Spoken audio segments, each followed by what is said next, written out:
DPS Gorakhpur के आज के इस उद्घाटन कार्यक्रम में इस गरिमामय समारोह में यहां पर उपस्थित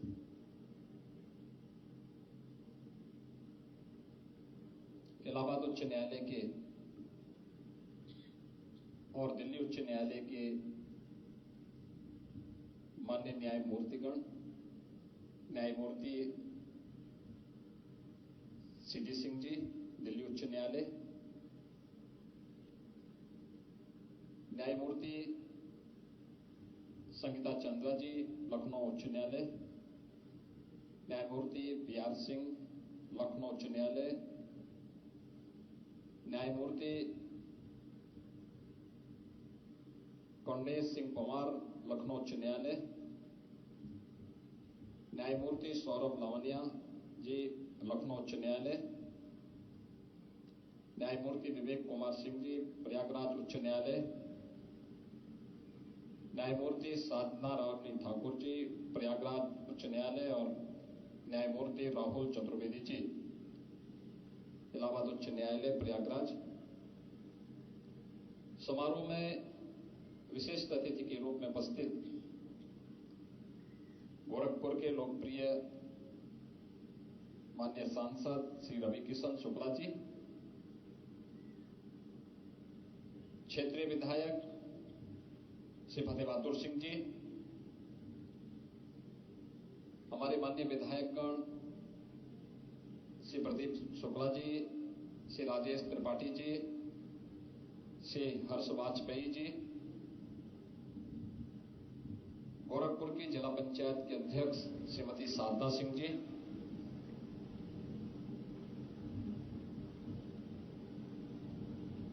इलाहाबाद उच्च न्यायालय के वरिष्ठ अधिवक्ता, पूर्व सांसद और पूर्व महाधिवक्ता सम्मानित श्री विजय बहादुर सिंह जी और pro vice chairman DPS group Shri Vishal Singh ji, संस्थान से जुड़े हुए सभी महानुभाव और उपस्थित डीपीएस परिवार से जुड़े हुए सभी शिक्षकगण, अभिभावकगण और प्यारे बच्चों, पूर्वी उत्तर प्रदेश में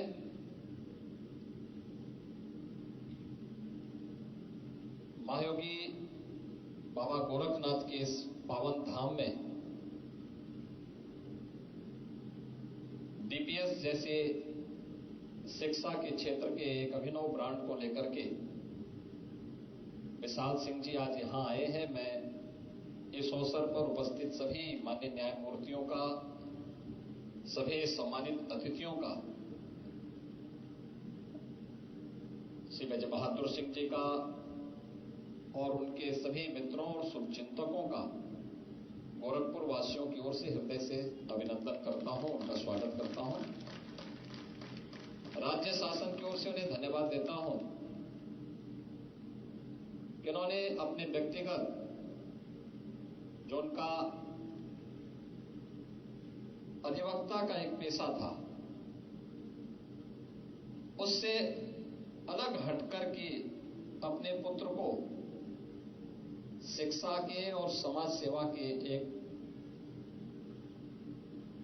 पवित्र अभियान के साथ जोड़ करके एक नई दिशा दी है। ये गोरखपुर है, पूर्वी उत्तर प्रदेश का एक महत्वपूर्ण केंद्र है। गोरखपुर सिटी से ही न केवल पूर्वी उत्तर प्रदेश की 3 करोड़ की आबादी बल्कि पश्चिमी उत्तर बिहार और नेपाल की तराई का एक बहुत बड़ा क्षेत्र अपनी शिक्षा, अपने स्वास्थ्य, अपने रोजगार और अपने व्यापार के लिए गोरखपुर पर निर्भर करता है। और इसलिए गोरखपुर जैसे क्षेत्र में क्वालिटी ऑफ एजुकेशन के बारे में बात करना और केवल बात ही नहीं बल्कि उसको जमीनी धरातल पर उतारने के लिए निवेश करना, मैं इसे एक पवित्र अभियान मानता हूं। इसलिए मैं डीपीएस परिवार का आज यहां पर एड्स ग्रुप से जुड़े हुए हमारे जितने भी पदाधिकारी हैं, जैसे विशाल सिंह जी और उनकी पूरी टीम का मैं यहां पे राज्य शासन की ओर से हृदय से स्वागत करता हूं, उनका अभिनंदन करता हूं। मैं धन्यवाद देता हूं कि उन्होंने एक साहस किया। आपने देखा होगा ये जो मार्ग है गोरखपुर सिटी से आया है, यह नेपाल जाता है। यहां से भगवान बुद्ध की जन्मस्थली लुम्बिनी इस विद्यालय से मात्र 1 घंटे में आप पहुंच सकते हैं। यानी नेपाल की सीमा 1 घंटे से भी कम समय में आप इस दूरी को तय कर सकते हैं।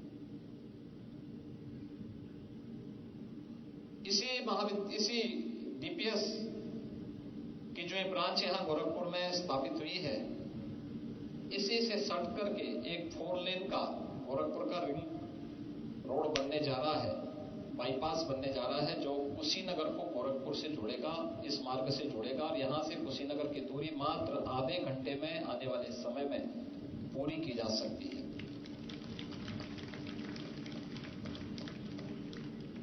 गोरखपुर और इस विद्यालय के बीच में आपने देखा होगा कई शैक्षणिक संस्थान खुले हैं और हम लोग एक न्यू गोरखपुर के रूप में एक नए प्रोजेक्ट को शासन की ओर से भी और गोरखपुर विकास प्राधिकरण की ओर से इसी क्षेत्र में लेकर के आने जा रहे हैं, जहां पर न्यू गोरखपुर की एक नई टाउनशिप की स्कीम को लेकर के हम लोग इस क्षेत्र के विकास के साथ साथ गोरखपुर की आशा और उनकी आकांक्षाओं को एक नई ऊंचाई तक पहुंचाया जा सके, उन संभावनाओं को आगे बढ़ाने का कार्य कर रहे हैं। मित्रों, आज भारत बदल रहा है। नए भारत का दर्शन पिछले 9 वर्षों के अंदर प्रधानमंत्री मोदी जी के नेतृत्व में आप सबने महसूस किया होगा। दुनिया जब कोरोना जैसी महामारी से त्रस्त थी, असमंजस की स्थिति में थी। कहते हैं ना कि जब चुनौती आती है वही व्यक्ति की सही परीक्षा का समय होता है। बहुत सारे लोग क्षमता रखने के बावजूद चुनौती आने पर पस्त हो जाते हैं, उसके सामने हथियार डाल देते हैं। लेकिन दृढ़ इच्छा शक्ति के साथ, तो एक संकल्प के साथ आगे बढ़ते हैं, चुनौती आने पर वह और उत्साह के साथ उससे जूझने के लिए तैयार रहते हैं। और दुनिया के अंदर एकमात्र भारत है जिसने इस सदी की सबसे बड़ी महामारी को एक चुनौती के रूप में भी लिया, उसे एक अवसर में बदल करके दुनिया के सामने एक मॉडल दिया। कैसे एक संवेदनशील सरकार अपने नागरिकों की महामारी से सुरक्षा भी कर सकती है और उनके भविष्य को, उज्जवल भविष्य को बनाने के लिए नई नई योजनाओं को भी आगे बढ़ा सकती है। कोरोना में आपने देखा होगा कैसे सरकार के स्तर पर फ्री में टेस्ट, फ्री में उपचार, फ्री में वैक्सीन और 80 करोड़ लोगों को देश के अंदर फ्री में राशन की सुविधा लगातार 3 वर्ष से भारत दे रहा है। अनुमान करिए, पाकिस्तान की आबादी 22 से 23 करोड़,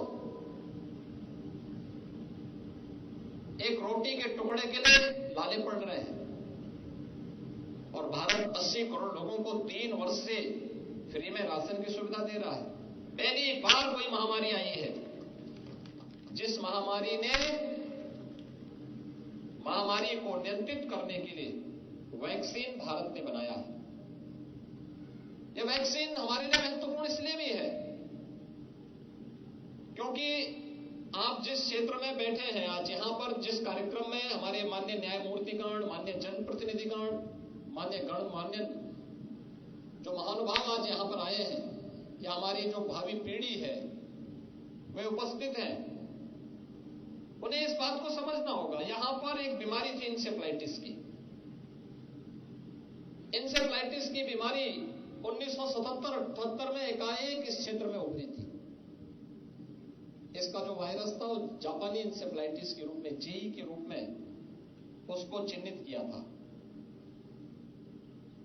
जापानी इंसेफ्लाइटिस का मतलब जापान में ये वायरस पहली बार चिन्हित हुआ था और जापान ने इसका वैक्सीन 1905 में बना दिया था। लेकिन भारत आने में, वैक्सीन को आने में 100 साल लगे। 2006 में जब मैंने सड़कों पर उतर करके व्यापक आंदोलन किया था, भीषण आंदोलन किया था, संसद की कार्रवाई को बाधित करने के लिए वहां पर उतर करके हर एक सत्र में डिबेट करवाता था, और जब आंदोलन सड़कों से लेकर संसद तक चरम तक पहुंच गया तब गोरखपुर को वैक्सीन मिल पाई थी और तब हम लोगों ने वैक्सीनेशन के कार्यक्रम को गोरखपुर में चलाया था। लेकिन तब तक मेरे संघर्ष को कुछ समय हो चुके थे। गोरखपुर और पूर्वी उत्तर प्रदेश की एक बड़ी संख्या में जनता मेरे साथ संघर्ष के साथ उतर पड़ी थी और हम लोग इस निष्कर्ष पर पहुंचे थे कि केवल वैक्सीन इसका समाधान नहीं हो सकता है। और ठीक है, तात्कालिक रूप से हम बच्चों को बचा सकते हैं, लेकिन अगर कोई सफलता का मॉडल खड़ा करना है तो हम लोग उसके लिए प्रयास कर रहे थे। हेल्थ इंफ्रास्ट्रक्चर को सुधारने के लिए किसके सामने गुहार करें, वो सुनने वाला नहीं था। एक सांसद की सीमाओं को मैं जानता था, लेकिन फिर भी हिम्मत नहीं हारते थे। लेकिन 2017 में जब प्रधानमंत्री जी ने मुझे ये जिम्मेदारी दी कि आप उत्तर प्रदेश की बागडोर संभाले, तो सबसे पहले मेरे मन में हलचल आई कि मैं उत्तर प्रदेश तो जा रहा हूं, उत्तर प्रदेश की बागडोर तो संभालूंगा, अब इंसेफ्लाइटिस का क्या होगा।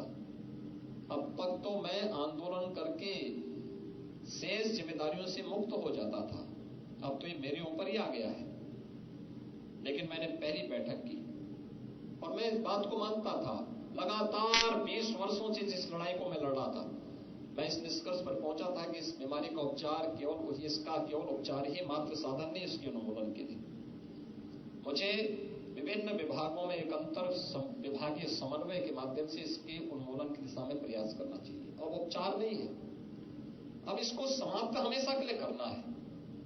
और इसके लिए जब मैंने कार्यक्रम प्रारंभ किया था 2017 में ही, मार्च में मैंने बागडोर संभाली थी, अप्रैल में मैं कुशीनगर जिले में, कुशीनगर जनपद सर्वाधिक पीड़ित था इस बीमारी से, कुशीनगर जनपद में मैं पूरी टीम के साथ आया था। तो मैंने वहां पे स्वच्छता के कार्यक्रम को कहा था कि भाई स्वच्छता के कार्यक्रम के साथ साथ मुसहर बस्ती से जुड़े हुए बच्चे सबसे प्रभावित होते थे, उनके बीच में साबुन बांटने का काम, कैसे हाथ धोना है, कैसे शुद्ध पेयजल का सेवन करना है, अगर आपके पास शुद्ध पेयजल नहीं तो उसको गर्म करके ठंडा करने के बाद ही फिर छान करके उस पानी का सेवन करें। उन घरों को चिन्हित करके उनके लिए टॉयलेट की व्यवस्था उपलब्ध करवाना, गांव में स्वच्छता के अभियान को आगे बढ़ाना, अलग अलग विभागों को अलग अलग जिम्मेदारी दी। और मुझे बताते हुए प्रसन्नता है कि हम लोगों ने 19 आते आते इस बीमारी को काफी हद तक नियंत्रित कर दिया। और आज जब हम लोग 2022-23 में यहां पर हैं, तो मुझे बताते हुए प्रसन्नता है कि इंसेफ्लाइटिस का समाधान आज हम लोग लगभग कर चुके हैं। पूरी तरह इंसेफ्लाइटिस पूर्वी उत्तर प्रदेश से समाप्त हो चुकी है। हम लोगों ने 40 वर्ष में पूर्वी उत्तर प्रदेश के 50,000 बच्चों को खोया था इस बीमारी से। ये मासूम बच्चे थे जो बहुत सारे राजनीतिक दलों के वोट बैंक थे, वोट बैंक जिसको लोग बनाते थे, उन्हीं परिवारों से ही बच्चे आते थे। लेकिन चूंकि उनके बच्चों के मन में एक आवाज नहीं थी, उनकी कोई वॉइस नहीं थी, इसलिए उनकी कोई सुनवाई नहीं होती थी और उसका समाधान हुआ। और हम आभारी हैं प्रधानमंत्री मोदी जी के, इंसेफ्लाइटिस का वैक्सीन यहां तक गोरखपुर तक पहुंचाने में और पूर्वी उत्तर प्रदेश तक पहुंचाने में 101 वर्ष लगे। 2006 में यहां वैक्सीन पहली बार आया था, जबकि 2005 में जापान में वैक्सीन आ चुका था। लेकिन कोरोना कालखंड में आपने देखा होगा, इतनी बड़ी महामारी, और महामारी के 9वें महीने 2 स्वदेशी वैक्सीन लेकर के प्रधानमंत्री मोदी जी देशवासियों के लिए पहुंचे थे। देश के 220 करोड़ वैक्सीन की डोजेज अब तक फ्री में देशवासियों को दी जा चुकी है और दुनिया के 100 देशों को भी भारत ने वैक्सीन मित्रता के रूप में उपलब्ध करवाने का काम किया। ये भारत के नए भारत की सामर्थ्य है। भाइयों बहनों, हम सबसे ताकतवर, सामर्थ्यशाली, भले ही यूएस होगा, अमेरिका होगा। कोरोना कालखंड में आपने देखा होगा क्या तस्वीर थी। 140 करोड़ की आबादी का भारत, मौत तो मौत बहुत ही दुर्भाग्यपूर्ण होती है, दुखद होती है। एक एक उस परिवार के प्रति हमारी संवेदना है। लेकिन अगर आप देखेंगे 140 करोड़ की आबादी के भारत में, भारत ने जितनी मौतें पूरे भारत के अंदर हुई, उससे दुगनी से अधिक मौतें यूएस के अंदर हुई है, जबकि यूएस की आबादी भारत की 1/4 है।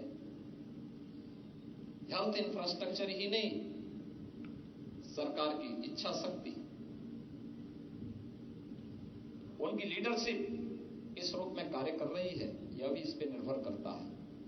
और प्रधानमंत्री मोदी जी ने जो वैक्सीन दिए, दुनिया ने उसकी डिमांड मानी, उसका लोहा माना। जब दुनिया प्रस्तुत इस महामारी से, तब भारत अपनी एक नई राष्ट्रीय शिक्षा नीति को लेकर के भी आया था। याद करिए, राष्ट्रीय शिक्षा नीति, नेशनल एजुकेशन पॉलिसी, ये नए भारत की सामर्थ्य को दुनिया के सामने रखने का सबसे सुनहरा अवसर है। और डीपीएस जैसी संस्थाओं के लिए तो ये वास्तव में ढेर सारी संभावनाओं के द्वार खोलती है, हर एक नागरिक के लिए खोलती है। भारतीय मनीषा कब से कहती रही है, आनो भद्रा कर्तो यंतु विश्व। हजारों वर्षों से हमारे ऋषि मुनि इसी बात का उपदेश तो देते थे कि ज्ञान जहां से भी आए, हमने कभी ये नहीं कहा कि हमारे जिस ग्रंथ में जो कुछ है यही सब कुछ है, कभी नहीं कहा। हमने कभी नहीं दावा किया, हमारे किसी ऋषि मुनि ने, हमारे किसी महापुरुष ने, किसी भारतीय भारतवासी ने कभी दावा नहीं किया। हमारा ऋषि मुनि तो क्या कहता है, ज्ञान जहां कहीं से भी आए उसको स्वीकार करिए, उसको अंगीकार करिए। इतना विराट भारत का व्यक्तित्व रहा है, ये विशालता है। और यह अवसर आजादी के बाद पहली बार राष्ट्रीय शिक्षा नीति हर भारतवासी को देने जा रही है। शिक्षा के केंद्र हमारे ऐसे होने चाहिए जो एक छात्र के सर्वांगीण विकास का मार्ग प्रशस्त कर सके, सर्वांगीण विकास का मार्ग प्रशस्त कर सके, हर चुनौती से जूझने के लिए। केवल डिग्री लेना, कोई केवल सर्टिफिकेट लेकर या डिग्री लेकर के ही हम बेरोजगारों की लाइन में खड़े नहीं होंगे। शिक्षण संस्थान अपने आप को इस योग्य तैयार करें कि वहीं से तैयारी कर ले, छात्र वहीं से तैयारी करें। मुझे प्रशासनिक व्यवस्था में जाना है, मुझे न्यायिक व्यवस्था में जाना है, मुझे पुलिस सेवा में जाना है, मुझे समाज सेवा के लिए अपने आप को समर्पित करना है, मुझे अपना स्वयं का स्टार्टअप स्थापित करना है, मुझे किसी नए फील्ड को तैयार करना है। कौन सा ऐसा फील्ड होगा, उस छात्र के भविष्य को तराशने का माध्यम वहीं से बनना चाहिए। हम लोग बार बार कहते हैं, बड़ी अजीब सी स्थिति कभी कभी होती है, सरकार की किसी भी नीति को लागू करने के लिए सबसे अच्छे माध्यम स्कूल कॉलेजेस होते हैं, विश्वविद्यालय होते हैं। और क्या स्थिति होती है विश्वविद्यालयों की स्थिति या महाविद्यालयों की स्थिति, सरकार की नीतियों के बारे में उनको जानकारी नहीं होती। मैंने 2017 में उत्तर प्रदेश के एक प्रतिष्ठित संस्थान के 20 फाइनल ईयर के बच्चों को मैंने बुलवाया था। बीटेक फाइनल उनका था। प्रोजेक्ट अपनी रिपोर्ट सबमिट करने के बाद मैंने उनको बुलाया। वे लोग मुझसे मिलने के लिए आए थे। मैंने उनसे पूछा, मैंने कहा क्या करना चाहते हैं। 20 में से जो संख्या मेरे सामने थी, उसमें से 2 नौजवानों ने मुझे कहा कि हमें तो एक पैकेज मिल गया, हम लोग बाहर जा रहे हैं। 4 ने कहा कि हम गवर्नमेंट जॉब करेंगे।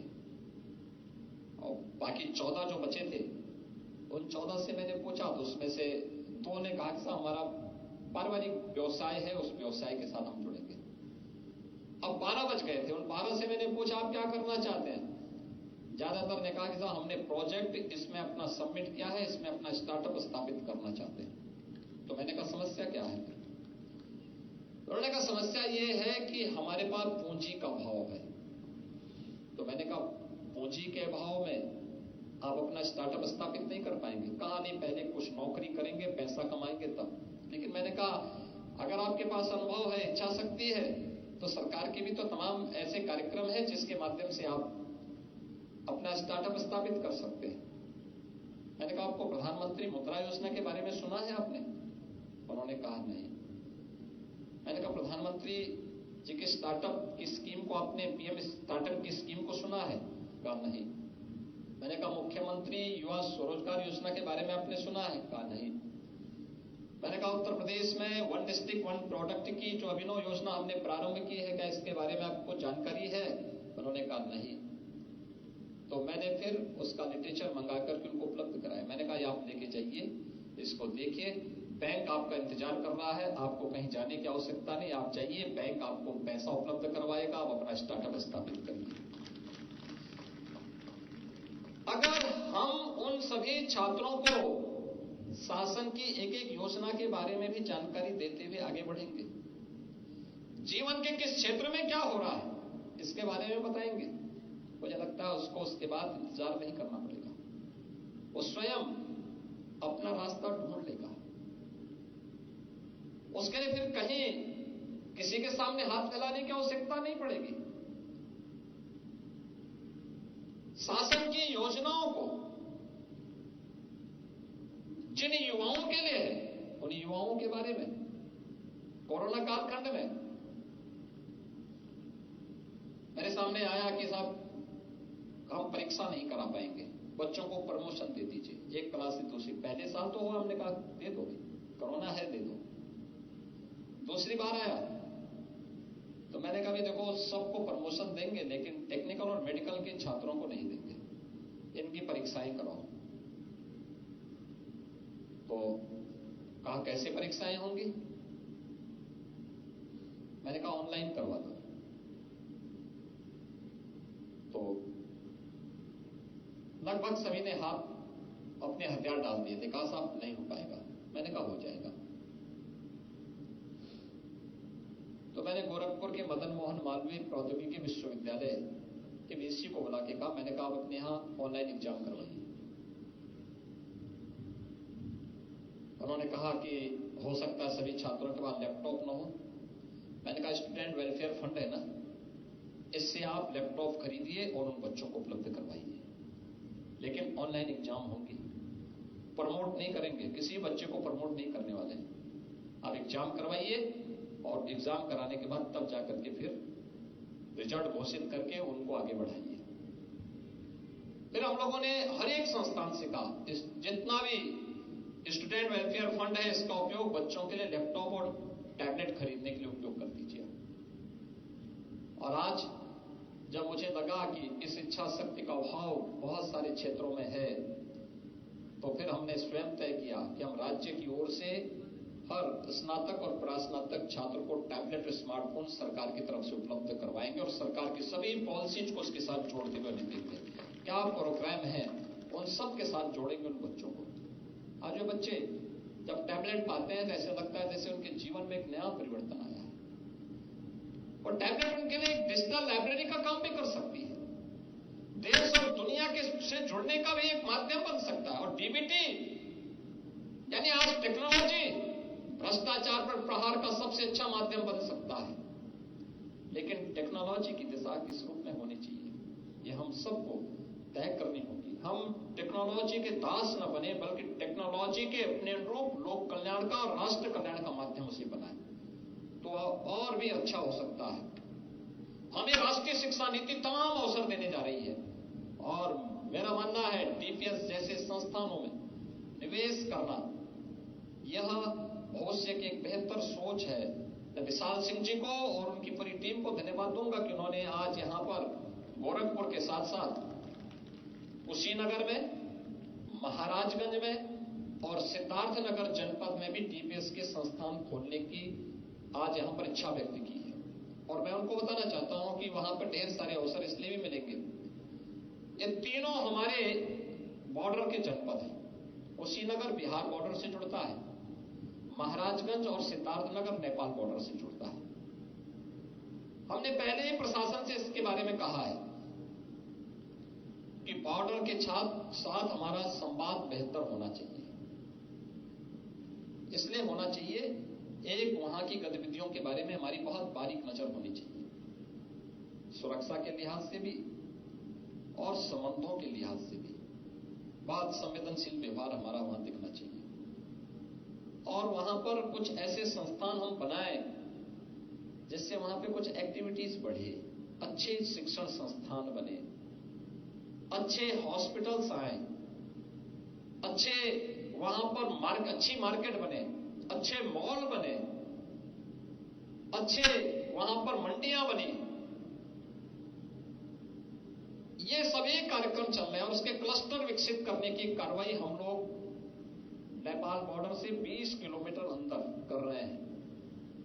ऐसे ही बिहार बॉर्डर से भी 10 से 15 किलोमीटर के अंदर उत्तर प्रदेश के अंदर इस प्रकार के कार्यक्रम को हम लोगों ने 4 लेन की कनेक्टिविटी दी है। प्रत्येक अपनी इंटर स्टेट कनेक्टिविटी को 4 लेन के साथ हम जोड़ चुके हैं। लेकिन अब इस प्रकार के सुविधाओं से युक्त कुछ क्लस्टर विकसित करने की कार्रवाई सरकार की चल रही है। और मुझे लगता है कि आप जैसे लोग अगर इस क्षेत्र में शिक्षा के क्षेत्र का एक अनुभवी चेहरा इन कार्यक्रमों के साथ जुड़ता है तो वह सरकार के कार्यक्रमों के साथ साथ दोनों राज्यों में या दो देशों के संबंधों को और प्रगाढ़ बनाने में मदद कर सकता है।